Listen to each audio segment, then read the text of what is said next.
Vamos a comenzar.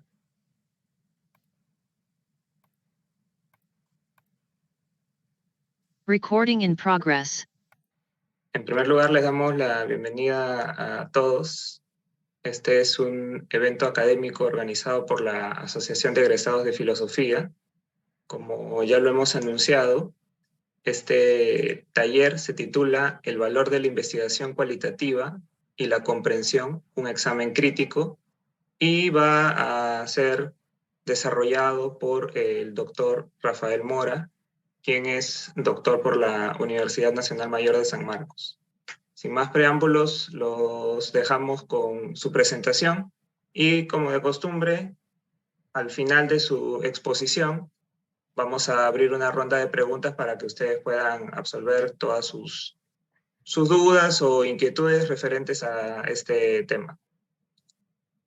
Muy bien, Rafael, te dejo la palabra entonces. Muchas gracias.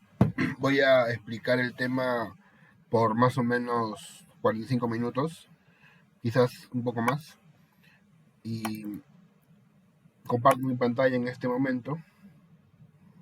Bien. El título de este trabajo es El valor de la investigación cualitativa y la comprensión. Hay bastante insistencia en hacer valer ese tipo de enfoque acerca de la investigación, porque está priorizándose mucho lo que son estudios cuantitativos, que son aquellos que buscan pues determinar variables cuantificables, buscan saber si hay una influencia de una variable en otra, y tienen pues para ello sus procedimientos. La investigación cualitativa, por otro lado, más bien está siendo desplazada o está siendo vista pues como algo que no cabe, ¿no? No cabe. Por ejemplo, ¿no? De repente una facultad de ingeniería civil, ¿no? En una facultad de ingeniería civil, lo que prima y reina va a ser pues la investigación cuantitativa, ¿no? ¿Sí? Una investigación acerca quizá pues de materiales, una investigación acerca de una vivencia sobre pues una experiencia laboral con un cierto número de obreros, bajo cierto número de días y con tales exigencias, ¿no? Cómo llegó a hacerse la obra, cómo se construyó, por ejemplo, ¿no? Pero es inconcebible, hasta donde tengo entendido, una investigación cualitativa en cualquier facultad de ingeniería, ¿no? Sobre todo, pues, digamos, pensemos en una universidad fuerte como la UNI, ¿no? No cabría, al menos de parte de los alumnos. Bueno, de parte de los profesores, a veces cuando hacen concursos, sí hay, ¿no?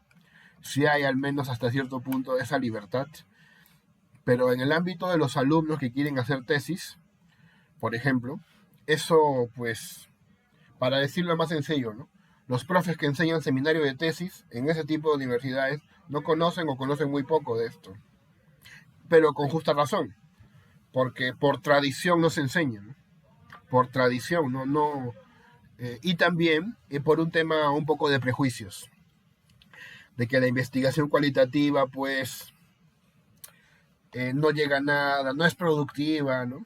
No da nuevos, digamos, brillos sobre algún tipo de tema relevante en términos económicos o en términos de datos, ¿sí? Esa es la cuestión. Entonces, hoy día quiero, con ustedes, discutir este asunto. Hay una dicotomía, entonces, cuantitativo-cualitativo. Conocemos, de hecho, la existencia de la investigación mixta, que sí hay, pero claro, es más exigente y por supuesto que exige más financiamiento.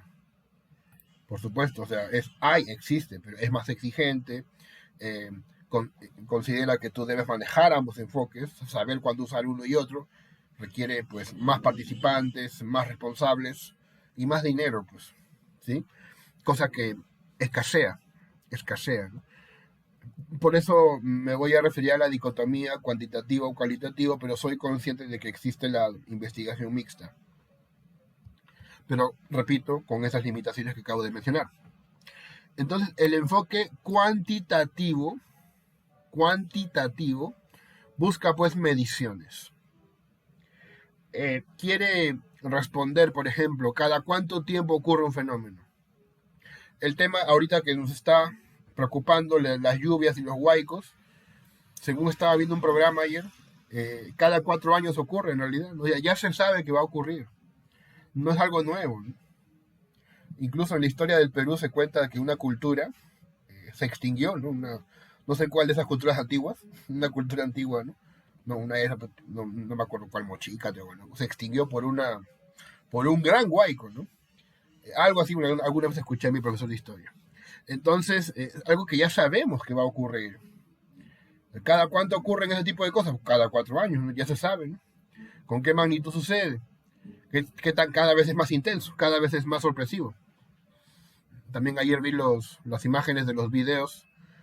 Creo que, no sé si fue en el norte, ¿no? En el norte, no me acuerdo qué ciudad, pero ya hay relámpagos en el cielo, ¿no? O sea, intensas lluvias, relámpagos, ¿no? Entonces, la dicotomía cuantitativo-cualitativo, ¿no? Estamos hablando de la investigación cuantitativa, que busca describir fenómenos y establecer relaciones entre sus variables. Y por otro lado está la investigación cualitativa.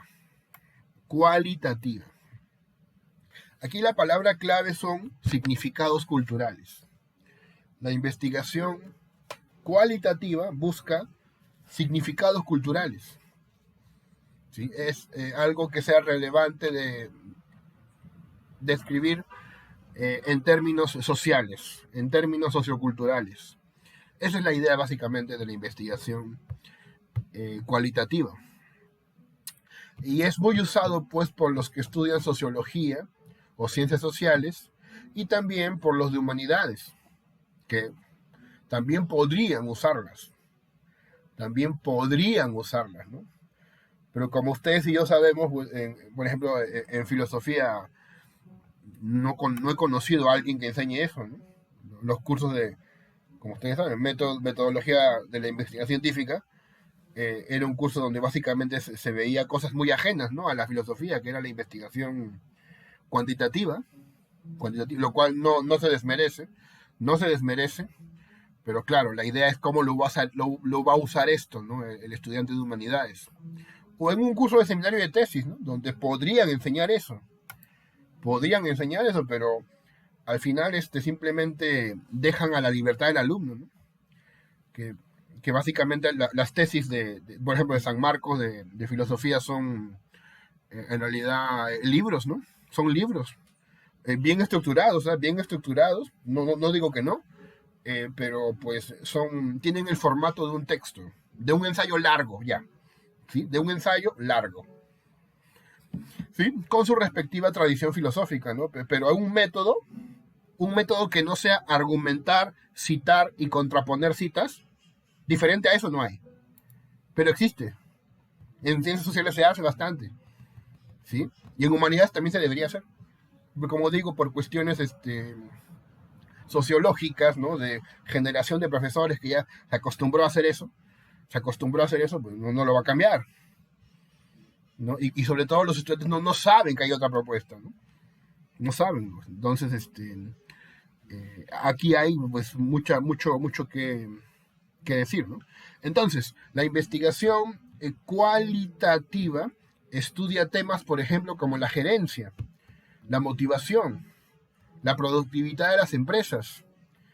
¿Y esto qué implica? Implica hacer entrevistas, focus group,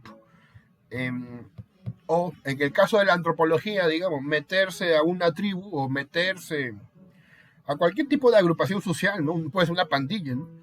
Y aprender cómo son, qué hacen, sus costumbres, y luego llevarlo por escrito, ¿no?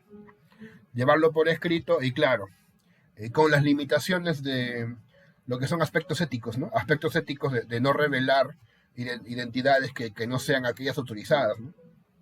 Claro, también hay que considerar eso, porque cuando tú estás te metes en un grupo, ¿no? Obviamente tienes que preguntar si van a querer aparecer en la investigación como un nombre o prefieren ocultar su nombre, ¿no? Obviamente si es una pandilla no van a querer que ponga su nombre, evidentemente. Bien, entonces la observación del antropólogo, eso que luego se va a llamar o se va a traducir en investigación etnográfica, ¿sí? Todo eso es la investigación cualitativa, que repito, que busca los significados culturales para interpretarlos, ¿de acuerdo? Ese es básicamente el asunto, esa es básicamente la cuestión, ¿ya? Bueno, ahora, siguiendo con esta dicotomía, pero ahora centrándonos en la investigación cualitativa, centrándonos en eso, hay que más o menos pues, invitar a la gente a que lo haga, ¿no? ¿Dónde puedes tú ver este tipo de investigación? Por ejemplo, en la elaboración de códigos de ética, ¿sí? ¿Por qué creen ustedes que se han elaborado códigos de ética, por ejemplo, relativo a la investigación en animales o a la investigación en seres humanos? ¿Por qué? Porque esas investigaciones, con tal de obtener datos, con tal de manipular variables, pues han transgredido límites morales. Límites morales que por lo general el investigador no se siente obligado a explicar. ¿Entienden? Porque bueno, yo soy neutral, ¿no? Yo solamente busco datos. No es mi culpa que el pollo se muera si yo lo parto en pedazos, ¿no? Porque yo no busco eso, yo busco ver sus venas, busco ver su espinazo, busco ver eso, ¿no? No me pueden acusar de no ser ético. Pero las investigaciones cualitativas, por ejemplo, por ahí se pueden notar. Por ahí ya un poco aparecen en el estudio del establecimiento de los códigos de ética. Que al investigador cuantitativo no le interesa. Bueno, hoy en día sí, pues porque ya ha habido mucho movimiento, ¿no? Pero antes, pues no. Antes se consideraban ellos, pues, neutrales, ¿no? ¿Qué más? La comprensión del otro. La comprensión que no es solamente ponerse en los zapatos del otro, como se puede determinar en un significado moral, no va por ahí, ¿eh? No solamente es eso en todo caso, ¿no? Comprender al otro es ponerse en el lugar del otro, en realidad es entender los significados. Eso es lo clave, ¿ya? Para no quedarnos en esta imagen moral de la comprensión. Es entender los significados que hacen que el otro tenga un sentido. También podemos decir aclarar el contexto. Aclarar el contexto. ¿Sí? ¿Me entienden, no? Muchas veces el contexto es amo y señor del significado.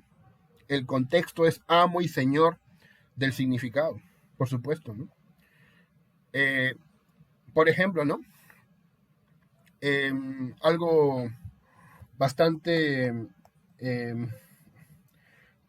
repente que puede ser polémico, ¿no? Vamos a ver, en un instituto educativo, ¿no? Que un hombre de 40 años se fije en un adolescente, bueno, ya, mayor de edad, 18, puede, obviamente, llevar a suspicacia, ¿no? Un hombre de 40 años se fija en alguien de 18. Bueno, ¿en dónde? En una escuela, en un colegio, un instituto educativo. Pero si es en una discoteca, donde se supone que van a parrandear, ahí ya cada quien es libre, ¿no? Y si quieren salir ellos dos, pues, ¿quién lo va a impedir? Es una discoteca. A eso va la gente. El contexto, o esto que llamaré también el significado que rodea un hecho, es amo y señor. Por eso es muy importante siempre ver una noticia completa. No solamente por pedazos, como a veces, sobre todo hoy en día, se pretende hacerlo. Bien. Entonces, el tema de la comprensión también es parte de la investigación cualitativa. Y bueno, la vigilancia epistemológica se refiere a considerar que algo es científico porque cumple rigurosamente exigencias científicas. Claro, considerando también que la ciencia cuantitativa no es la única ciencia válida. A eso se le llama vigilancia epistemológica. Revisar si algo es científico porque cumple características científicas. Y la investigación cualitativa sí lo es. Sí es científica. ¿En qué sentido? Bueno, por ejemplo, asume que no existen objetos, por ejemplo, fuera de mí. Así, desligados de mí, al estilo cartesiano. No. Los objetos y los sujetos se van construyendo entre sí, como ocurre en una investigación gerencial, donde el gerente quiere saber qué motivación les falta a los trabajadores para que ellos puedan rendir más. ¿Usted qué siente, no? ¿Cómo haría yo de tu estancia en este lugar, en esta oficina, más cómoda, pero con el objetivo de que rindas más, ¿no? Bueno, diría yo, exijo que me aumenten el salario y que me den vacaciones. Entonces eso yo no puedo esforzarme más, ¿no? Y obviamente con razón, ¿no? Con mucha razón. Ya, entonces, bueno, lo puede conversar con los demás inversionistas y ver. Pero ahí están mutuamente influyéndose. No hay un sujeto, no hay un objeto aislado, como la ilusión cuantitativista hace ver, ¿no? Porque los cuantitativos piensan eso, que hay un dato suelto, un dato puro que hay que buscar, y no. Los cualitativos te dicen que en realidad no, tal cosa no es así, ¿no? Todo es uno. Como diría, si no me equivoco, Plotino, ¿no? Si no me equivoco, ¿no? O todo proviene de lo uno, diría en realidad, ¿no? Todo está unido, todo está conectado. Esa es la clave. Todo es uno, ¿no? Que es parte de la filosofía de los sistemáticos, ¿no? Tipo Hegel, digamos. Correcto. Bien. Entonces, por ejemplo, ¿no? Aquí tienen algunos casos de investigación cualitativa. El método fenomenológico, que seguramente ustedes conocen como son filósofos, al menos la Asociación de Egresados de Filosofía, pues obviamente sí está, digamos, habitada por muchos filósofos. De repente unos de ellos son fenomenólogos, ¿no? Fenomenólogos, ¿no? Claro, que han influido en investigaciones en ciencias sociales, donde lo que se busca es, mediante una primera descripción de lo que ocurre a nivel social, ¿qué cosa? Desenterrar los significados. ¿Sí? Desenterrar los significados. Describe algo que tú veas, ¿no? Por ejemplo, la gente va al colegio, toma el carro, en el carro se acomoda, salen, llegan a su instituto, se sientan, dejan su mochila, van al baño, regresan, saca su celular, llega el profesor, lo saludan, el profesor también responde con el saludo, saca su computadora, empieza la clase, los alumnos empiezan con atención, luego se aburren, uno pide permiso para el baño, y así. Y a lo largo de esa descripción, digamos que el método fenomenológico lo que busca es, te digo, desenterrar los significados culturales que ocurren en ese acto, ¿no? Que por lo general ocurren en muchos institutos, ¿no? O sea que, si bien yo lo veo en un instituto particular, podría ser el caso de muchos otros institutos, ¿no? También no podría hacerlo. Sobre eso también se establecen, obviamente, un mayor marco teórico, obviamente te va a ayudar, ¿no? Con más marco teórico sabrás qué tan probable es que lo que acontece en este particular instituto también acontece en los demás, por ejemplo, ¿sí? Por ejemplo, en una escuela, solo para una escuela mixta, no ocurre lo mismo que en una escuela solo para señoritas, digamos, ¿no? ¿Me entienden? Es diferente. Habrán otros significados que desentrañar. El método dialéctico, seguramente el favorito de nuestros muy conocidos marxistas, todavía los hay, y qué bueno que los haya. El método dialéctico que busca las contradicciones, busca los enfrentamientos. Por ejemplo, entre el profesor y el alumno se establece un enfrentamiento, ¿verdad? La otra vez escuchaba que en realidad este enfrentamiento que hay entre el profesor y el alumno no es un enfrentamiento como ocurre entre el proletario y el burgués, ¿no? Donde el proletario odia al burgués, ¿no? Según al menos el marco teórico marxista, sino que este enfrentamiento entre profesor y alumno, genera que el alumno admire a su profesor. No no está, digamos, en una relación de odio, ¿no? Sino de, vamos a decir odio, ¿no? Genéricamente, en una relación de admiración, ¿no? Entonces, ahí, por ejemplo, uno puede estudiar el tema de los enfrentamientos entre alumnos y alumnos, buscan llamar la atención entre alumnos y alumnos. Entre profesor y profesor también se establecen riñas, diferencias, envidias, por ejemplo, ¿no? Eso también ocurre. Los dialécticos buscan eso, quieren entender esas contradicciones y a partir de ese análisis arrojan su lectura. Bien. Ahora, lo que tocaría es investigar o revelar qué tiene que hacer Heidegger con todo esto, ¿no? Heidegger es, bueno, un fenomenólogo, algunos también lo llaman existencialista, también ocurre esa denominación, pero un fenomenólogo sería más adecuado, ¿no? ¿Qué dice Heidegger? Heidegger hace una filosofía que va muy de la mano con el enfoque cualitativo. Es más, pareciera que lo fundamenta sin querer, ¿no? Sin querer, pero en el fondo ahí está, ¿no? Su reclamo. Por ejemplo, él dice que hay hoy un predominio por los entes, por la búsqueda de las cosas, por la búsqueda de la cantidad. Buscan la cantidad, ¿sí? Justamente esa es una queja de los cualitativistas, ¿no? Todo es número, todo es variable, cuando en realidad también podemos ver significados, interpretaciones, que es lo que olvidan muchas veces los cuantitativistas, o los límites morales, ¿no? Que a veces no tienen. Algunos, entonces, seguidores de Heidegger entienden que lo que quiso decir es que hoy en día el ser humano no busca los significados, ¿no?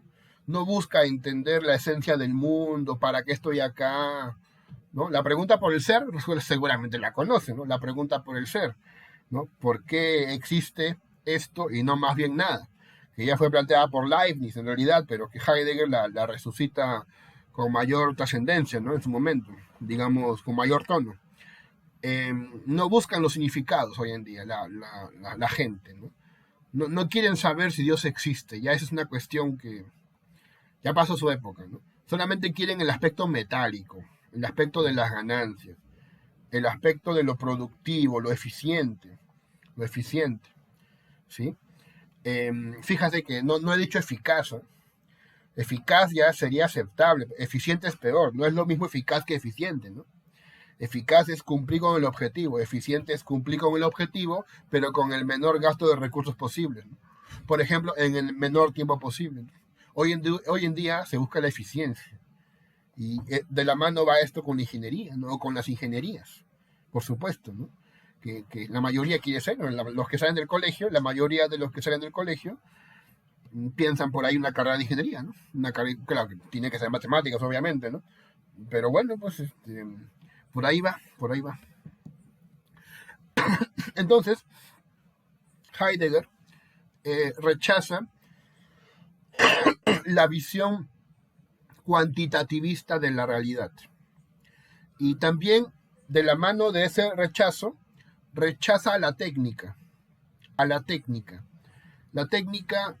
que busca, pues, en términos de relación con la verdad, desvelar, ¿no? La técnica desvela algo, ¿sí? Por ejemplo, en la agricultura, ¿no? En la agricultura, la técnica te desvela el procedimiento para, pues, cosechar algo. Pero hoy en día la técnica moderna es diferente, porque en la técnica moderna, según Heidegger, hay una provocación. ¿Qué significa esta provocación? Obviamente es una exigencia, ¿no? Por ejemplo, la gente que siembra papas en el Perú, ¿no? Sabe que en realidad la tierra demora mucho en dar papas, ¿no? Pero tú puedes echarle un fertilizante, puedes echarle unos químicos, que si ustedes recuerdan, en la época de Pedro Castillo todo el día se discutía eso, ¿no? No hay químicos, ahora sí hay químicos, al parecer, o no sé, o el tema ya no es importante, mágicamente ya no es importante. Ahora son importantes otras cosas, ¿no? Bueno, entonces ¿Qué sucede? De que si tú a la tierra le echas estos químicos va a ser más rápido. Se va a desgastar, ¿no? Se va a desgastar, pero también hay técnicas para eso. Hay técnicas para que la tierra se fortalezca. Tiene que ver con picar madera, ¿no? Picar árboles y mezclarlo con tierra. Bueno, ya esas son estrategias de los que se dedican a esto, ¿no? Pero entonces la técnica actual, ¿qué cosa es? Una provocación. Una provocación. Antes el campesino, digamos, cuidaba las plantas, el paisaje, la tierra, respetaba los tiempos. Hoy en día no. Hoy en día simplemente hay una forma de arrasar con lo que existe. Entonces, Heidegger, pues obviamente hace una crítica de la técnica. En el fondo lo que está diciendo es que al mundo se le está explotando. Se le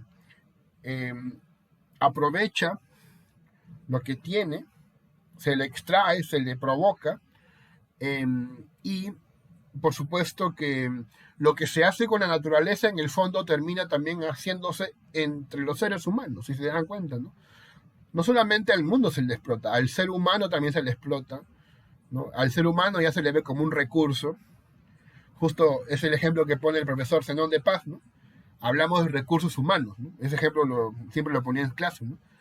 Hablamos de recursos humanos, decía él, ¿no? Eso ya es un término problemático, recursos humanos. ¿Cómo puede ser eso posible? Pero bueno, existe la Oficina de Recursos Humanos. Entonces, rechaza pues la ciencia cuantitativa, pero busca mayor respeto por la naturaleza, ¿sí? Y esto también va de la mano con, por ejemplo, el pensamiento ecologista, ¿no? El pensamiento ecologista, que para lograr sus objetivos recurren pues también al método cualitativo, que muchas veces algunas investigaciones no revelan, ¿no? Que si bien existe progreso, que si bien existe avance tecnológico, por ejemplo, la gente se enferma más rápido también, la gente se siente cada vez más sola, eso es paradójico, ¿no? Tienes el smartphone y con el smartphone puedes comunicarte con alguien en China, pero ya no te comunicas con el que está a la vuelta de tu casa. Es bien paradójico, ¿no? ¿No? Eso es bien sorprendente, ¿no? O sea, te comunicas, ¿no? Sobre todo a algunos intelectuales, ¿no? Que se comunican con gente, no sé, en Harvard, ¿no? En Oxford, ¿no? En Londres, ¿no? Pero con el tipo de la esquina de su casa, pues no tiene mayor tipo de relación. Y es el que le da la comida, el que le da el pan, le da su gaseosita, ¿no? O muy poco interés, ¿no? ¿Sí? Bueno, a eso voy, ¿no? Entonces estas contradicciones de la tecnología, que está pues poniendo en tela de juicio el pensamiento de Heidegger. Pero no todo es mala noticia, ¿no? Heidegger ofrece una forma de salir de esto, ¿no? Dice que el ser humano tiene que aprender a escuchar. Claro, ¿no? Yo recuerdo haber leído por ahí un pasaje de la obra de Heidegger, si no me equivoco, que tiene que ver con el lenguaje, ¿no? El lenguaje es la casa del ser, exacto, ¿no? El lenguaje es la casa del ser, ¿no es cierto? Y el hombre es el pastor del ser. ¿Recuerdan eso, no? Que es el segundo Heidegger.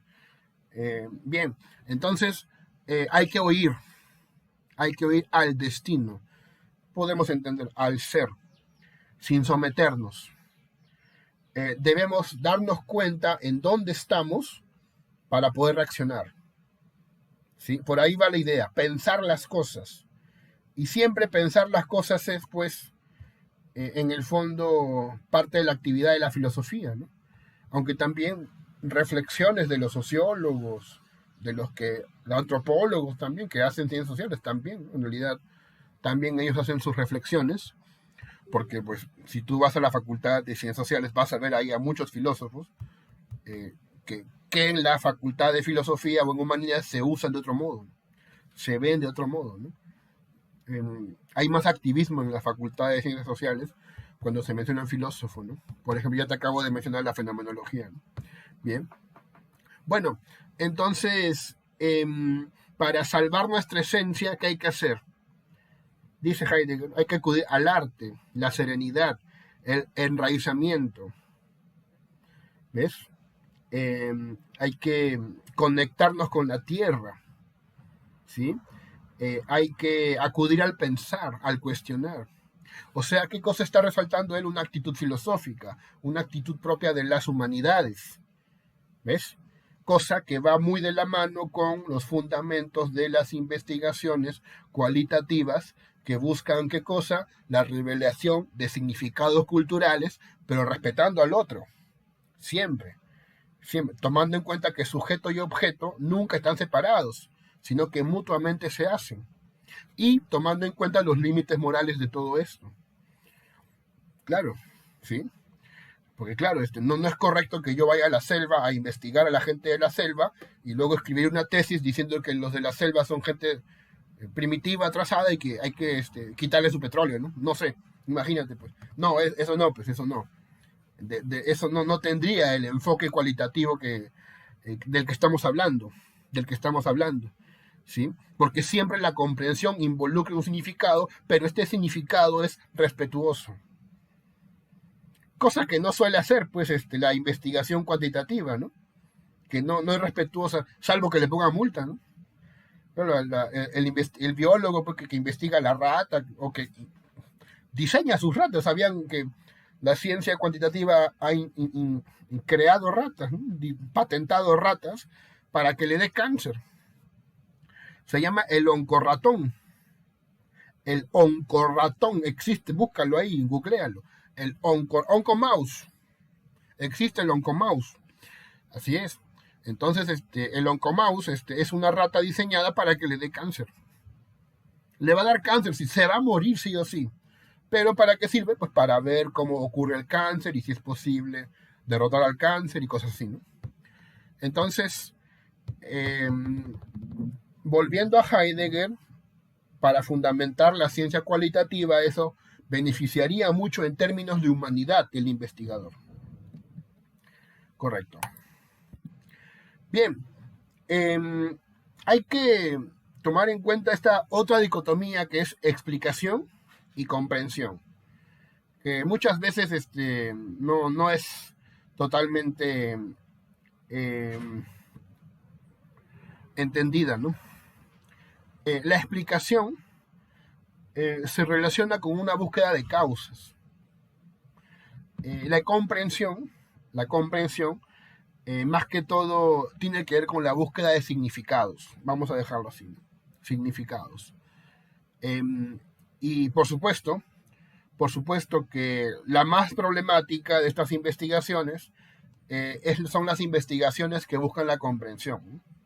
Son las más problemáticas, por poner un ejemplo en el caso de la historia, claro, versus la física, digamos, ¿no?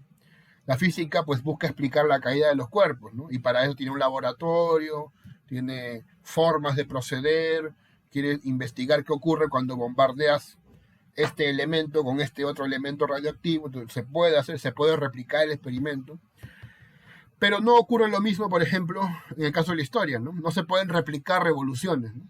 No se pueden replicar la decapitación de tal rey, ¿no? No se puede, o sea, son cosas que ocurren a lo mucho una vez. Entonces, en la historia lo que se busca pues es la comprensión, desterrar los significados, qué significó la Revolución Francesa, por ejemplo, y ese tipo de cuestiones. Ahora bien, ¿cómo hago yo para poder poner de relieve, darle más relevancia a la comprensión? A la comprensión, porque el objetivo es ese, ¿no? Darle valor a la comprensión. Mostrando tal vez que la comprensión, ¿qué busca? La comprensión es algo que ya han hecho los científicos. Eso va a ser mi argumento, ¿ya? La comprensión es algo que ya se ha hecho, solo que hoy día no se practica, ¿sí?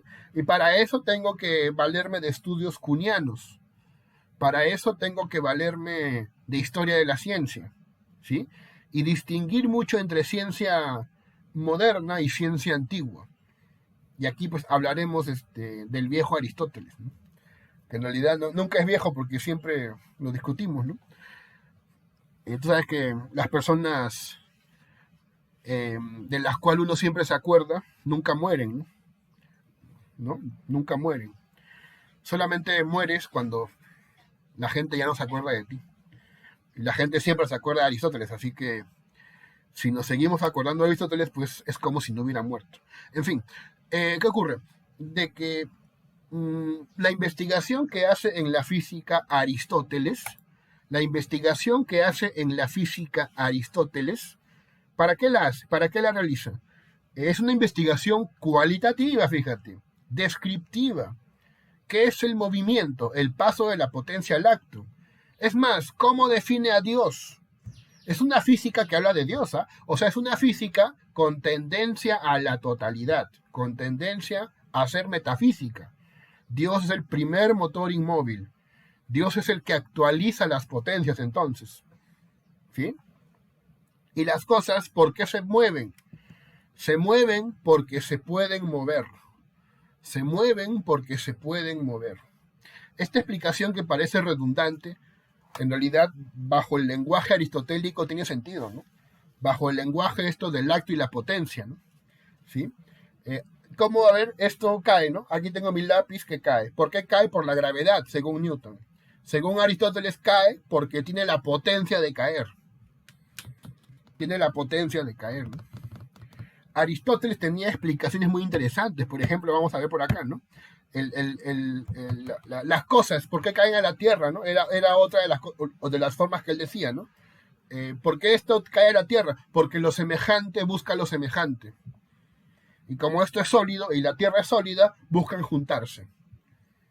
Allá. Y bueno, por acá creo que tengo un pequeño encendedor.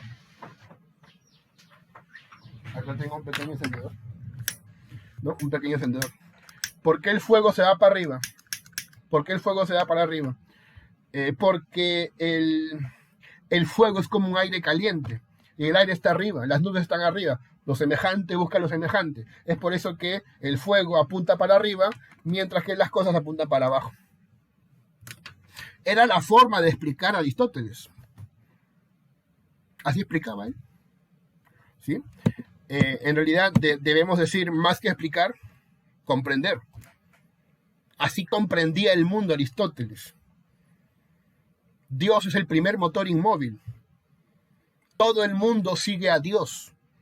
Aquí utiliza la metáfora del amado y el amante, ¿no? ¿Se acuerdan? El amado y el amante. ¿Qué hace el amado? Se queda esperando y el amante lo persigue, ¿no?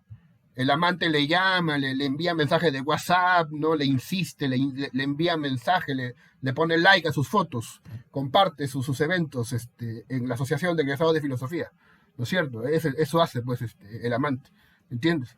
El amado está ahí, ¿no? El amado está esperando nomás. El amado espera nada más, ¿no? Claro, porque todo el mundo persiga lo divino. De este modo Dios domina todo, como las moscas a la miel. ¿Quién persigue a quién? La miel a las moscas no. Las moscas persiguen a la miel. Dios es como esa miel. Este es el modo en el cual Aristóteles ponía todo en su sitio. Es una explicación holística. Una explicación total de las cosas. Vamos a cambiar la palabra. Es una comprensión de todo.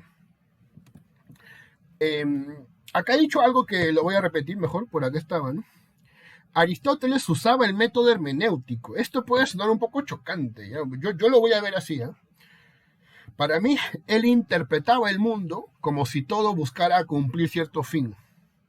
Así le daba sentido.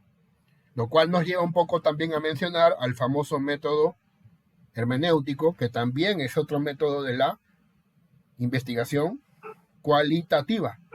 ¿No es cierto? Por supuesto. ¿Qué busca la hermenéutica? Bueno, no soy experto, pero tengo acá algunos alcances, ¿no? En realidad tiene que ver con el análisis de textos. Hay filósofos que dicen que todo es texto, todo, hasta este lapicero es texto, hasta este encendedor es un texto. Sí, todo se puede leer, todo está cargado de significados. ¿Qué busca? Interpretar y comprender los hechos humanos, teniendo en cuenta el contexto. Te repito, el contexto es amo y señor. Si no te dan contexto, no lo creas. No lo creas, ¿no? Si no te dan contexto, ahí te están queriendo decir algo, ¿no? Sin decírtelo, ¿sí? y también aplica mucho tu sentido crítico, ¿no? Ante cualquier tipo de noticia y cosas así. Bueno, entonces la hermenéutica. La hermenéutica, en mi opinión, uno de sus primeros usuarios sería Aristóteles, porque él buscaba una física cualitativa y todo esto nació de su pura interpretación, de una crítica a Platón, de una crítica alucinante a Platón, salió toda esta forma de ver el mundo que fue dominante durante mucho tiempo. Ustedes seguramente lo saben mejor que yo. Ahora bien, ¿qué sucede hoy? ¿Cuál es la diferencia con la ciencia actual? Bueno, miren, la ciencia actual se distingue pues de la ciencia de Aristóteles, ¿no? Por ejemplo, en Aristóteles lo que importa es que lo que se dice tenga sentido. Aristóteles es el padre de la lógica, pues, que tenga coherencia, que encaje. Y todo lo que él te dice encaja, ¿no? Encaja hasta cierto punto en realidad. Hay algunas contradicciones por ahí en algunos de sus textos, como la paradoja del huevo y la gallina. De ahí si alguien sabe algo puede preguntar sobre eso. Pero sí, por mientras se asume, ¿no? A nivel general una gran coherencia, ¿no? Sobre todo pues porque fue el padre de la lógica. Hoy en día más bien lo que rige es la ciencia experimental, ¿no? Por ejemplo, yo estoy investigando ahorita lo que es medicina natural, ¿no? Y medicina convencional.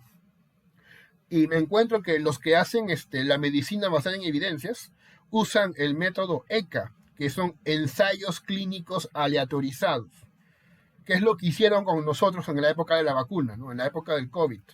O sea, tienes dos grupos, grupo de control y grupo, digamos, central, ¿no? Un grupo en el que vas a hacer el experimento.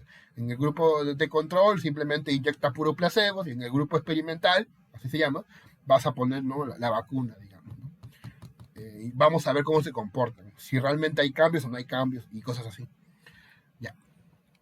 Bien, en segundo lugar, la física antigua muestra mucho respeto por los textos antiguos, ¿eh? Los presocráticos viajan de un lugar a otro trayendo libros, ¿no? Mucho respeto. En la física moderna también hay eso, pero sobre todo hay actualización, autocrítica, en un sentido popperiano. En la vieja escuela, en la vieja física, hay un respeto muy profundo por esos libros antiguos. Ahora no, ¿no? Ahora no. Por ejemplo, el tema de los 5 años, ¿no? Que es lo que piden estas grandes revistas, ¿no? Tienes que citarme artículos que tengan 5 años de antigüedad, ¿no? Como si esos 5 años fueran criterios, pues, final, ¿no? Cuando sabemos que eso es falso, no es cierto. No es cierto que lo que tenga últimos 5 años sea más valioso que lo que fue hace 10 años. Bueno, ya. Tercer lugar, la física antigua proponía una finalidad. Le da un ser a todo lo que había. Hoy en día la física es mecanicista. Al menos la física, digamos, de Newton, ¿no? Y en cuarto lugar, en la física antigua se parte de presupuestos metafísicos, mientras que hoy se rechaza la metafísica. O sea, por ejemplo, si en la física de hoy se habla del bosón de la partícula de Dios, el bosón de Higgs, se lo hace pero metafóricamente, ¿no? No es realmente Dios. Además, Dios tendría más, porque la partícula de Dios es la que explica la masa, ¿no? O sea, que Dios tendría masa. Pues no. Igualmente en la biología, cuando hablan de la Eva mitocondrial, es figurativo, es metafórico. Es producto de que esta ciencia actual, de alguna forma, proviene de un marco teórico judeocristiano, ¿no? Proviene de ahí, por eso lo mencionan, pues, ¿no? Por eso lo mencionan. Bien. Entonces, la física de Aristóteles es un claro ejemplo de lo importante que era para una época el hecho de comprender el mundo. Hoy en día no se busca comprenderlo. Hoy en día se busca sacarle provecho, provocarlo, explicarlo para acelerarlo, ¿sí? El enfoque cualitativo busca rescatar esta parte olvidada de la actividad científica, que lamentablemente no se suele tomar en cuenta hoy en la actualidad, la comprensión, ¿no? La comprensión. Es importante que miremos de nuevo el mundo, no solo con la intención de explicarlo, sino sobre todo con el interés de comprenderlo, de comprenderlo, ¿no? Es que es algo que los científicos no comprenderían, ¿no? Em, que, por ejemplo, si van a investigar el tema de las plantas andinas, es una sugerencia, ¿no? Que también entiendan los gestos de respeto hacia eso. Por ejemplo, el tema del quinto andino, ¿no? El que es la hoja de coca, me parece que son 5 hojas de coca, que es el quinto, ¿no? Que se hace en honor a la Pachamama, por ejemplo, ¿sí? O sea, lo que te estoy diciendo es que podríamos entender eso, o sea, que antes de investigar las propiedades curativas de las plantas andinas, se haga este ritual y que forme parte del protocolo científico. Mi idea no es exactamente esa, pero confieso que va por ahí. Sí, le falta mucho contexto humanitario al científico actual, ¿no? Pues, ¿qué va a decir los científicos actuales, los positivistas, ¿no? No, ¿y para qué sirve eso? ¿No? ¿Para qué vamos a hacer el ritual? ¿No? De frente hay que meterle químicos a la hoja y ver qué sale, ver las burbujitas, ¿no es cierto? Ya algo así, ¿no? Es mi intención, en realidad. Ya. Quiero terminar esto haciéndote escuchar una canción de música clásica. Para esto voy a volver a compartir, pero esta voy a compartir con sonido, ¿ya? Brevemente, no te preocupes, y es una música clásica, ¿ya? Así que tampoco te asustes, ¿ya? Mira esto de acá.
Bien, seguramente ustedes han escuchado esta canción antes. No sé si alguien de ustedes la reconoce. ¿Ninguno? No. Era El vuelo del moscardón. El vuelo del moscardón. Explicar, por ejemplo, un moscardón o una mariposa. Mira lo que es, ¿no? Una mariposa así tan compleja, de esas que se meten a tu casa así a perseguirte. Por ejemplo, ¿no? Esas, ¿no? Ahí está, ahí la ven, ¿no? Ya. Esas mariposas, esos bichos con alas preciosas, ¿cómo lo investiga un biólogo? Un biólogo puramente cuantitativista, ¿no? Bueno, le pone un alfiler, ¿no? Lo seca, le va quitando las alas. Aquí ya le quitó una ala, por ejemplo, ¿no? Para ver qué tiene, ¿no? Para ver sus pelos. Aquí su cabeza, mira su cabeza de la mariposa, ¿no? ¿Sabías que tenía esto? Tenía como cañita, pero hay que cortarlo, así, ¡proc! Hay que cortarlo para ver qué hay ahí, pues. ¿Qué es lo que hace el científico cuantitativista, ¿no? Pero, ¿qué se hace desde el punto de vista cualitativo? ¿O qué se podría hacer, en mi opinión? Cuando queremos saber más sobre la mariposa, perdemos mucho destripándola. Es cierto que aprendemos mucho sobre su metamorfosis, su vuelo, su alimentación. Sin embargo, a la hora de explicar a la mariposa mediante el enfoque cuantitativo, la perdemos. Y este bello animal desaparece de nuestras manos. La comprensión de la mariposa nos puede dar luz acerca de cuestiones vinculadas a la cultura. ¿Qué significado tiene la mariposa dentro de la cosmovisión amazónica? Recomiendo que vean la película El canto de las mariposas. Ahora que me acuerdo, búsquenla por ahí, yo creo que estaba gratis por ahí. El canto de las mariposas, que es muy buena, habla sobre la explotación de la selva. El arte. ¿Es posible representar el lenguaje musical, el vuelo de este lepidóptero, como hacía Nikolai Rimsky-Korsakov en la canción que escuchaste, El vuelo del moscardón, ¿no? Que es, bueno, el moscardón no es una mariposa, ¿no? El moscardón, el abejorro, ¿te acuerdas del abejorro ese que te persigue para picarte tu cabeza? Ya, ese, ¿no? Ya, pero es posible representar este vuelo a este animal en un lenguaje musical. Y también nos lleva a temas filosóficos, ¿no? ¿Qué es lo que realmente hace bello a este insecto volador de gigantescas y coloridas alas? ¿Qué lo hace bello? ¿Su forma? ¿O es los recuerdos que despierta en mí, tal vez? Por ejemplo, ¿no? Ahora, en vez de la mariposa, consideremos al mundo. Es necesario, pues, contar con una perspectiva integral que satisfaga la curiosidad científica y que al mismo tiempo haga consciente al investigador de lo valioso que resulta mantener el mundo en equilibrio. Es decir, sin agotar ni abusar de los recursos de nuestro planeta. Bueno, esas serían mis consultas, mi exposición. Más bien, si tienen alguna duda, bueno, ya dejo en el uso de la palabra a nuestro, en este caso, pues al encargado, que es Giancarlo Garcés. Muchas gracias. Muchas gracias, Rafael, por tu presentación. Ha estado bastante interesante. Hay un comentario en el chat y al mismo tiempo Cristian ha levantado la mano. En todo caso, primero vamos con Cristian, luego leo la consulta de Gianfranco. También tenemos recién a alguien que quiere intervenir, así que vamos en ese orden y esperemos nada más que otras personas también se animen a preguntar. Cristian, sí, te cedo la palabra. Muchas gracias, Giancarlo. Muchas gracias también, por supuesto, a la exposición de Rafael. Ha estado muy interesante y le he tratado de seguir de principio a fin. Gracias además también a nombre de la Asociación de Egresados de Filosofía de San Marcos por la gentileza que has tenido de tener la voluntad de hacer esta presentación. Rafael, quería... O sea, entiendo la crítica que has hecho a las investigaciones cuantitativas, ¿no? Y la importancia más bien de las investigaciones cualitativas. Y estaba pensando en un caso muy particular, que es acerca de las definiciones de ciertos conceptos, ¿no? Entonces, por ejemplo, Rafael, cuando Platón discutió en el Teteto qué es el conocimiento, básicamente habían tres condiciones necesarias y suficientes para decir que alguien conoce algo, ¿no? Que cree que conoce esa proposición, ¿no? Que tiene justificación para esa proposición y que esa proposición es verdadera, además, ¿no? Entonces, verdad, justificación y creencia son condiciones necesarias y suficientes para decir que alguien conoce algo. Y desde Platón esa definición ha sido una definición clásica, ¿no? En Gringolandia se conoce como la definición tripartita, ¿no? Del Justified True Belief, ¿no? Y en los manuales de epistemología y teoría del conocimiento abundan mucho, ¿no? Y bueno, luego vino Gettier y dijo, ¿saben qué? Yo te voy a ofrecer un par de casos donde hay esos tres elementos y sin embargo no hay conocimiento, sino que uno puede tener una creencia verdadera, justificada, y sin embargo no necesariamente decir que alguien conoce algo. Y luego vinieron, no sé si a raíz de las críticas de Gettier, pero vinieron todas estas investigaciones cuantitativas de filosofía experimental sobre cómo alrededor del mundo el conocimiento no se asocia ni con la creencia, ni con la justificación, ni con la verdad, ¿no?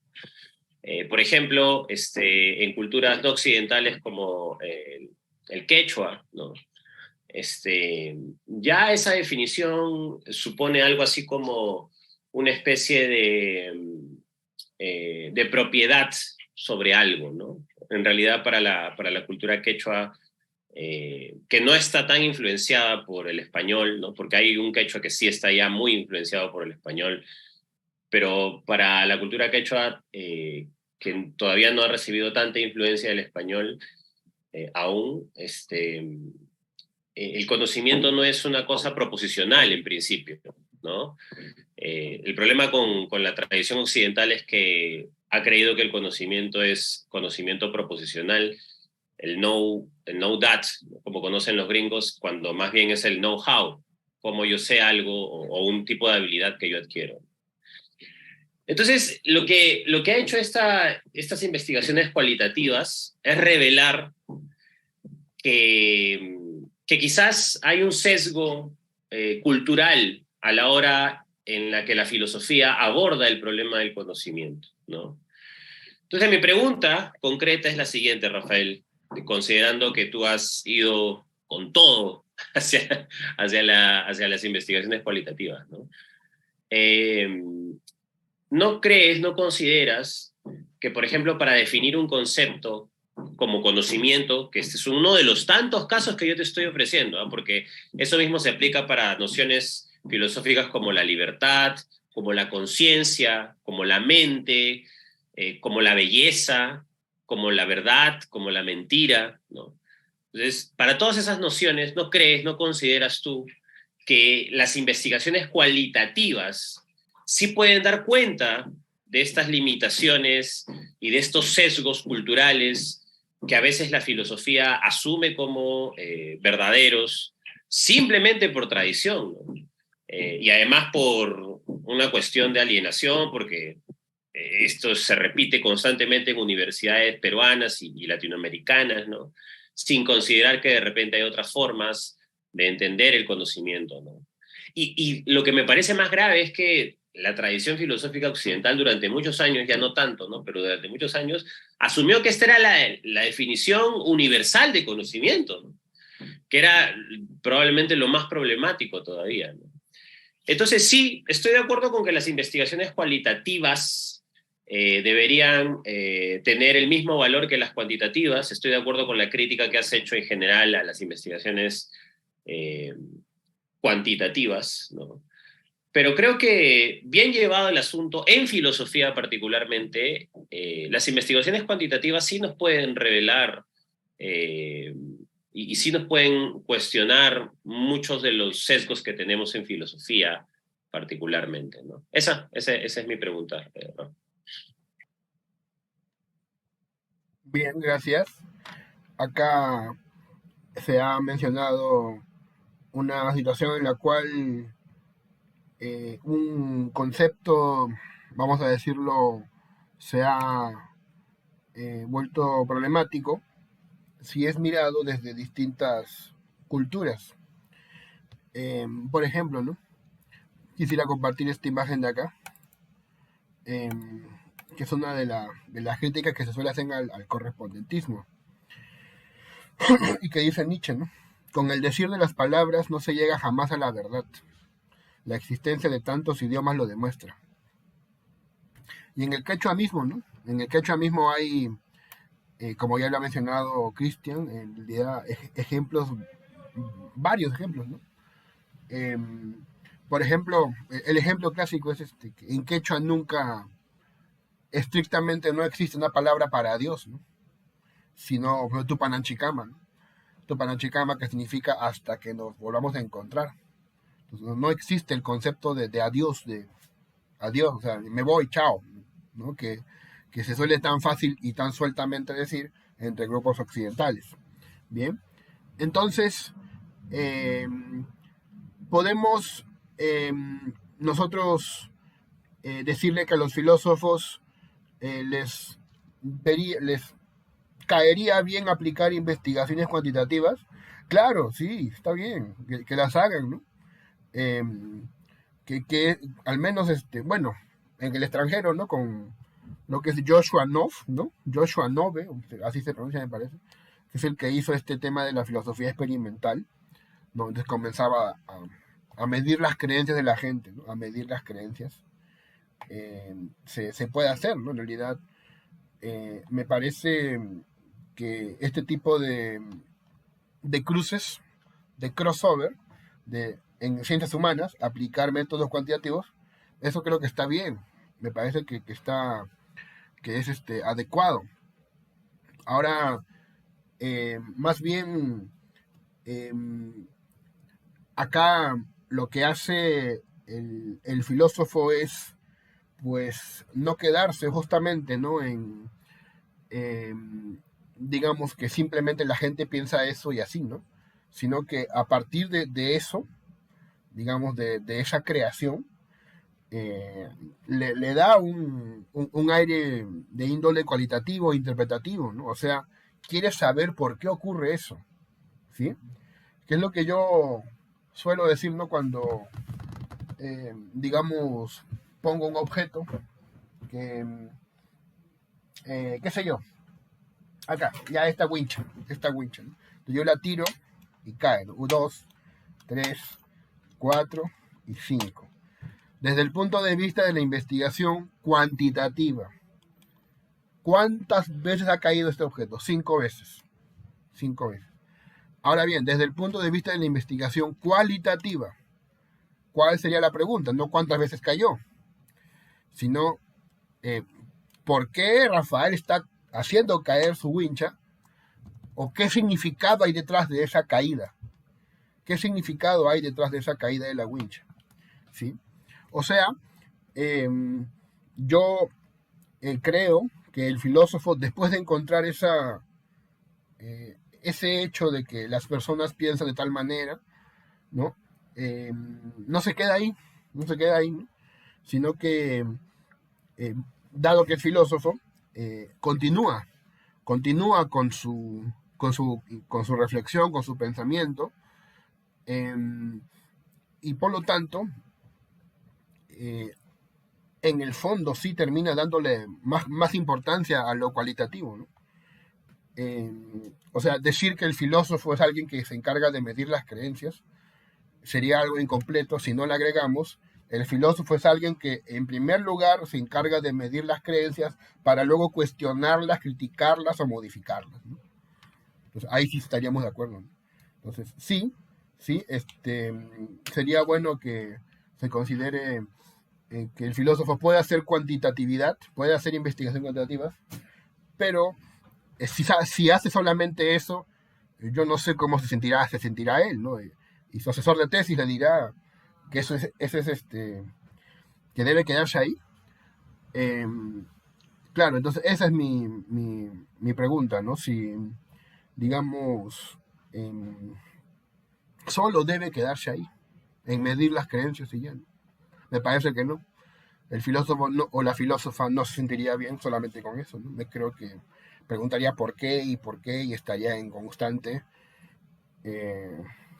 como se dice, reconstrucción, ¿no? Esa vendría a ser mi intento de respuesta, pero repito que es una pregunta en realidad pues, que da para más, ¿no? Da para bastante más. Muchas gracias.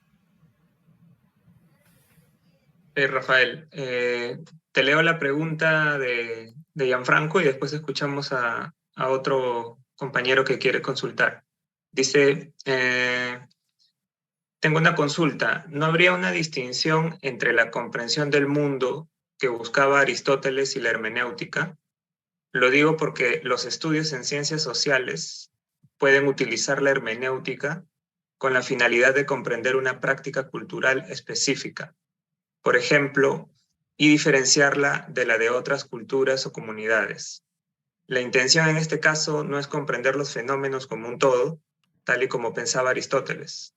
Entonces, parecería que el hecho de que Aristóteles busque la comprensión no necesariamente lo hace un hermeneuta, al menos no en el sentido en el que ese método es usado por las ciencias sociales actuales. Gracias por tu respuesta. ¿Prefieres responder esta pregunta primero, Rafael? Bueno, si Sí. está bien, si está permitido, entonces no está prohibido, ¿no? Bueno, entonces, ¿qué se dice? Que la comprensión del mundo en Aristóteles, ya, sí, muy bien, ese es un dato interesante, ¿no? Que es lo que ya las feministas llaman conocimiento situado, ¿no? Me parece, ¿no? Las feministas he escuchado que hablan de esa manera, ¿no? Conocimiento situado. O sea, Aristóteles cree conocer el mundo, pero desde su posición, ¿no? Lo que sí llegamos a decir es que es una comprensión del mundo desde la perspectiva griega, ¿no? Pero no, digamos, global, ¿no? Que es claro, muy bien, por eso ha dado en el clavo, ¿no? En realidad, el que ha preguntado, sí, por supuesto, ¿no? Más bien la hermenéutica de las ciencias sociales para poder, digamos, tener un alcance, digamos, más modesto, pero sabes que en la ciencia, en realidad, tienes que poner límites, ¿no? A la investigación, ¿no? Si yo investigo por qué hay tanta baja calidad educativa, por qué hay tanto bajo rendimiento, ¿no? Tengo que hacer esa investigación en este colegio, en este año, durante esta época, a este grupo de alumnos, ¿no? O sea, es bien específico, porque eso es lo que exige la ciencia, y en el ámbito social también es así, ¿no? Es partiendo de esta cultura, en realidad, ¿no? No se puede hacer un análisis, digamos, desde el punto de vista de Dios, ¿no? Que es lo que está pretendiendo Aristóteles, ¿no? Es un ojo de Dios. Y sí, sí, sería pues, digamos, una, vamos a decirlo, desde mi lectura, ¿no? Una hermenéutica, pues en un sentido lato, ¿no? No en un sentido estricto, ¿no? En un sentido estricto, no, si, sobre todo si vamos a Gadamer, ¿no? O a los que la usan en ciencias sociales, ¿no? Que la usan ya para cosas concretas, ¿no es cierto? La otra vez, por ejemplo, no sé si ustedes saben, ¿no? Cómo se aplica la hermenéutica para, creo que lo he explicado, ¿no? En otra ocasión por acá, ¿no? El cuadro la creación de Adán, ¿no? La creación de Adán. Si ustedes miran la creación de Adán, creo que es de Miguel Ángel, pueden ver que es Dios que le da, ¿no? Está tocándole, está queriéndole tocar el dedo a Adán, no lo logra. Entonces algunos hablan acá pues del libre albedrío, de la existencia de Dios, ¿no? Pero hay investigaciones actuales que en ese mismo cuadro, en el fondo donde está Dios, ¿no? Estirándose, en el fondo hay una sábana que tiene una forma rara. Y muchos han visto ahí al cerebro, ¿no? Han visto ahí al cerebro. Entonces, ¿qué quiere decir esto, no? Si en vez de Dios con su sábana ves un cerebro, uno puede leer, ¿no? Que en realidad lo que ese cuadro quiere decir es que la creencia en Dios en realidad es la existencia de Dios tiene que ver mucho con el hecho de que pensemos, ¿no? Con el hecho de que tengamos mente. El hecho de que Dios existe significa que tengamos mente. ¿Y qué significa eso a su vez, no? Eso podría ser, ¿no? O sea, se aplica hermenéutica, por ejemplo, para algo muy concreto como un cuadro de pintura, ¿no? ¿Sí? Sí, yo coincido. En realidad, la hermenéutica, estrictamente hablando, es algo más concreto, ¿no? Correcto. Muchas gracias por su pregunta. Sí, el usuario admin, o por lo menos ese es el nombre que tenemos aquí, tenía una consulta, pero no sé si esté por ahí. Mientras tanto, leo la pregunta de Lenin. Hola, buenos días. Sí, ¿qué tal? ¿Podría preguntar, por favor? Sí, claro, cómo no. Muy bien, muchas gracias. Buenos días, colega Rafael Mora. ¿Cómo estás? Saluda Hola. a José Maurtua, Hola. colega de la Universidad Villarreal. Gracias. Tenía unas 2 o 3 preguntas, chiquitas nomás. La primera de ellas es, ¿en qué parte podríamos considerar que la relación entre el burgués y el proletario tendría que ser una relación sentimental y no más bien una relación de carácter económico? Desde el punto de vista de Marx, teniendo en cuenta desde el punto de vista de Marx, esto no sería tanto, me parece, una relación de carácter emotivo o emocional, sino más bien una relación de tipo económico, es decir, ellos podrían incluso llevarse bien, pero la relación de empleador, eh, digamos, dueño de la empresa, y proletario como trabajador, lleva a un tipo de relación más bien dialéctica y opuesta en intereses, por ejemplo, que no podríamos quizás señalar como una relación de carácter emotivo, sentimental, sino más bien de carácter, en todo caso, económico. Eso por una parte. Otra cuestión, no sé en qué parte podríamos decir que Martin Heidegger es un fenomenólogo. Martin Heidegger tiene numerosas etapas y en realidad él rompe fuertemente con la fenomenología husserliana, ¿no? Es decir, Husserl, además, siendo Heidegger rector y toda la cuestión, ¿no? No hizo además mucho por salvar la obra del maestro, para comenzar, ¿no? Sabiendo nosotros la tendencia nacionalsocialista que tuvo Heidegger, además, ¿no? O sea, eso es un hecho político, además, y un hecho real, ¿no? Heidegger fue un nacionalsocialista y lo dijo y lo expresó, además, en la revista Spiegel, el año 76, eh, además añade que sí, él era nazi, ¿no? Tenía problemas. Bueno, y la relación que tuvo con el maestro fue bastante mala. Y aparte de la relación, en realidad Heidegger tiene también otro derrotero, ¿no? Que ya no va a ser de un carácter fenomenológico, tipo investigaciones lógicas que tuvo Husserl, sino más bien él va a ir por el asunto del ente, ¿no? Por el asunto del ser. Ya no va a plantear, digamos, a las cosas mismas, no, no, no, no. Entonces ahí yo creo que habría que hacer un deslinde entre el Heidegger fenomenólogo, si alguna vez lo fue, habría que ponerlo en telejuicio, y el Heidegger que se mostró además abiertamente contrario a Husserl, porque no movió un dedo, eso es un hecho fáctico, no movió un dedo en la época en que el nacionalsocialismo arremetió contra Alemania. Y una última cuestión, ya desde el punto de vista del moscardón, que sí, claro, es de Rimsky-Korsakov, pero es parte dentro de una obra, ¿no? Ahí es una obra en la cual, digamos, hay toda una historia, y es un príncipe, el príncipe Saltan, que se disfraza de animalito para tapar la voz de unas mujeres que no quiere que se escuchen, ¿no? Entonces tiene un contexto ahí.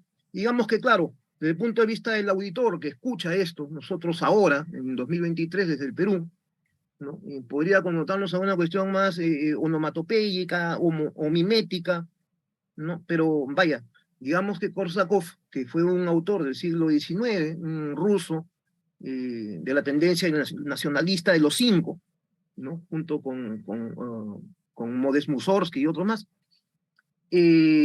planteaban, pues, digamos, una historia, ¿no? Una historia a ser contada, a ser narrada. Y, ¿no? Claro, ahí entra el contexto de la interpretación nuevamente, ¿no? Bueno, eso ahí lo dejo y felicitaciones por la ponencia. Muy buena, gracias.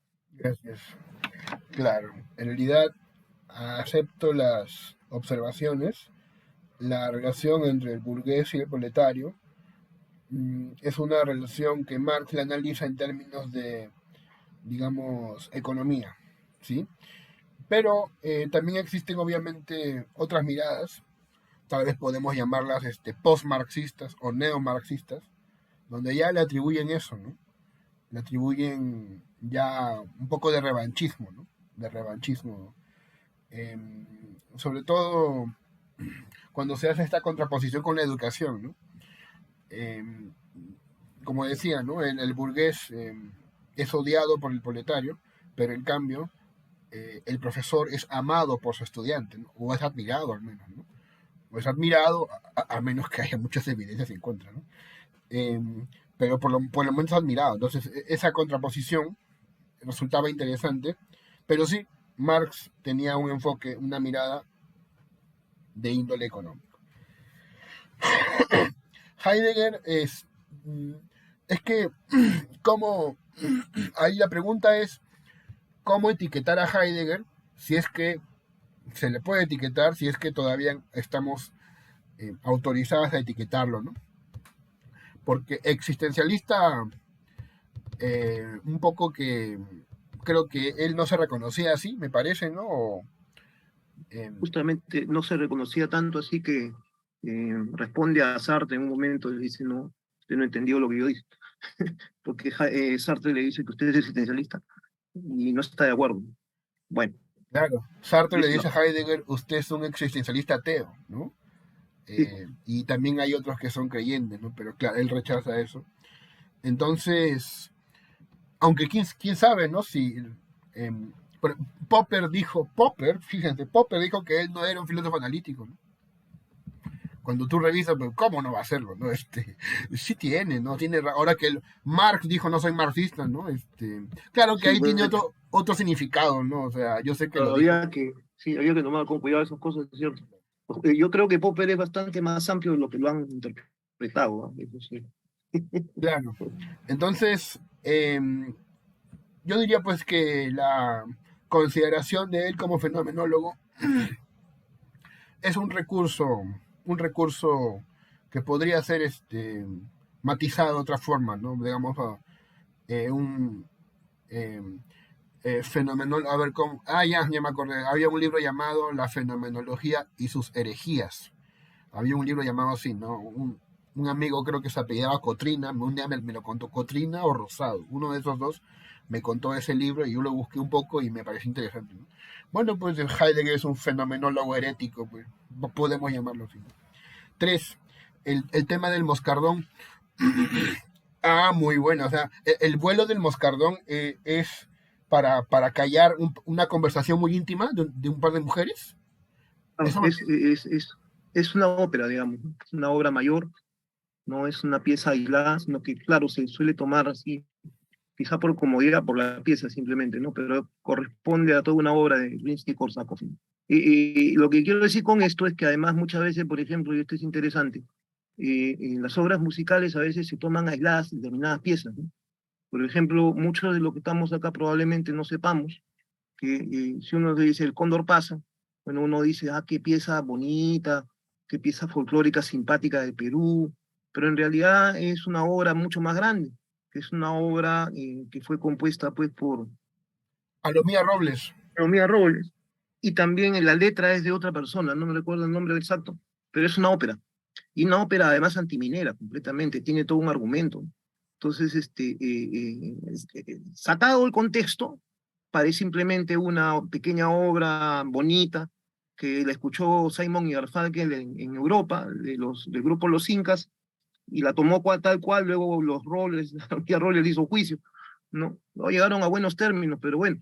Pero la cuestión es que la obra de Alomía, ¿no? Era una obra bastante más, digamos, amplia, y tenía una significación, digamos, muchísimo mayor de la que le podrían dar pues, en un contexto de un programa folclórico, ¿no? O de un programa simple que diga, bueno, qué bonito es el Perú, el cóndor pasa y bla, bla, bla. No están diciendo eso. Si uno se mete a la obra, se va a dar cuenta que en realidad es una obra profundamente antiminera de los años 30, ¿no? Años 40 más o menos, ¿no? Una obra profundamente antiminera y trata el drama, pues, de una mujer violentada por un norteamericano, que es el minero, tienen un hijo, ¿no? Y además es muy contestatario, se va a volver una especie de pequeño revolucionario ahí, ¿no? Bueno, hay toda una trama ahí, ¿no? Entonces, pero eso no lo cuentan nunca, pues, obviamente por razones obvias, ¿no? El sistema no quiere que eso salga a la luz, digamos, en todo caso no lo promocionan, ¿no? Entonces nos quedamos siempre con la hermosa melodía, ¿no? De Alomía Roble, bla, bla, bla, el cóndor pasa, se acabó, ¿no? Entonces bueno, No, gracias, ahí, gracias. Eso me ha ayudado mucho a saber ese contexto. Muy amable, gracias. Ok, hay una última pregunta, Rafael. Es la pregunta de Lenin. Lenin pregunta, ¿cuál es el proceso para realizar una investigación hermenéutica? Ya. Bueno, eh, yo recuerdo que hay un esquema, ¿no? Hay un esquema en realidad que sobre todo se suele asociar al tema de la lectura, ¿sí? Em, a ver, se habla del círculo hermenéutico. Te lo voy a explicar grosso modo, muy, muy grosso modo, porque esto deberías verlo con alguien que cultive esto de forma más seguida, ¿no? Eh, a ver, entonces, lo que uno primero tiene, ante todo, es el tema de los prejuicios, ¿no? Prejuicios acerca de algo, ¿ya? Eh, a ver, Por ejemplo, ¿no? Te cuento algo personal. Yo estoy investigando ahorita sobre la medicina natural versus la medicina convencional. Estoy investigando para mis intereses. Y yo tenía antes una mirada bastante positivista, ¿no? O sea, yo decía, la única medicina que vale es la medicina en la cual se hace ECA, que es ensayos clínicos aleatorizados. Todo lo demás es floro, charlatanería, chamanismo. No, eso no. ¿Para qué? ¿No? Me vas a querer a mí querer convertirte en tu discípulo, qué sé yo. No, no, no. Pero, últimamente, al entrar en contacto con textos, y son textos de por ejemplo, la revista cubana de salud, ¿no? Indexada, bueno, en un Q3, ¿no? Q3, Q4, pero son revistas indexadas, científicas, ¿no? Donde ahí aparecen personas que apoyan la medicina natural y cualitativa, un grupo que la apoya sin ningún tipo de reparo y otro grupo que dice, no, cuidado, no, no todo se puede apoyar, ¿no? Hay algunas que no, por ejemplo, ¿no? Entonces vas con esos prejuicios, con esas preguntas. ¿Vale esa medicina? ¿No vale esa medicina? ¿Sí? Luego, pues, buscas los textos. Buscas, por lo general, trabajos involucrados con tu sospecha. Puede ser una que apoye tu posición, como aquella que no la apoya. Y tú vas ahí haciendo tus interpretaciones. Interpretas y conversas con el texto. El texto te responde.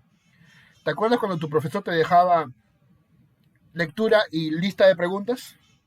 Y para no perder el tiempo, ¿tú qué haces? Primero lees bien las preguntas y luego lo lees, ¿no? Si tienes mucho tiempo, lo puedes leer 2 veces, ¿no? Pero estamos en una vida muy agitada. Entonces, ¿qué haces tú? Lees las preguntas y con esas preguntas vas al texto. Porque es lo que el profe quiere que encuentres. Ya, pues ahora no hay profe. Ahora estás tú nomás. Estás tú solito. Entonces tú vas con tus preguntas y el texto te va respondiendo. ¿Sí?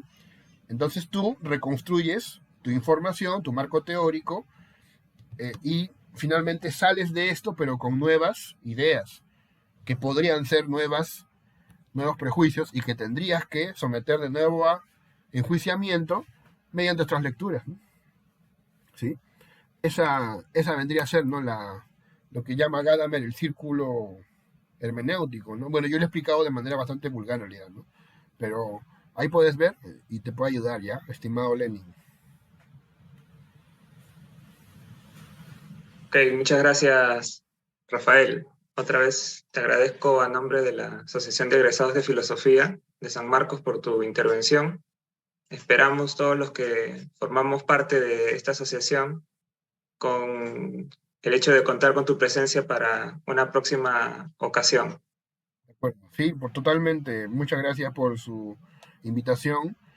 Y claro que sí, ¿no? Ahí estamos siempre para poder, pues, someter a críticas, ¿no? Lo que uno encuentra, porque siempre uno tiene cosas que decir, pero no tiene a quién decírselas. Así que este es un lugar muy bueno para poder hablar libremente sin ningún tipo de limitaciones. Y eso agradezco también, ¿ya? Ok. Gracias también a los participantes por su presencia y por sus preguntas. Aprovecho para invitarlos a los otros talleres que vamos a tener. Básicamente nos queda un taller dentro de los 3 que hemos impulsado en las últimas semanas. Me refiero al taller sobre filosofía andina, que va a ser dirigido por el magíster Javier Hernández. Este taller comienza el día de mañana, por la tarde. Más información la podrán encontrar en el Facebook de la Asociación de Egresados.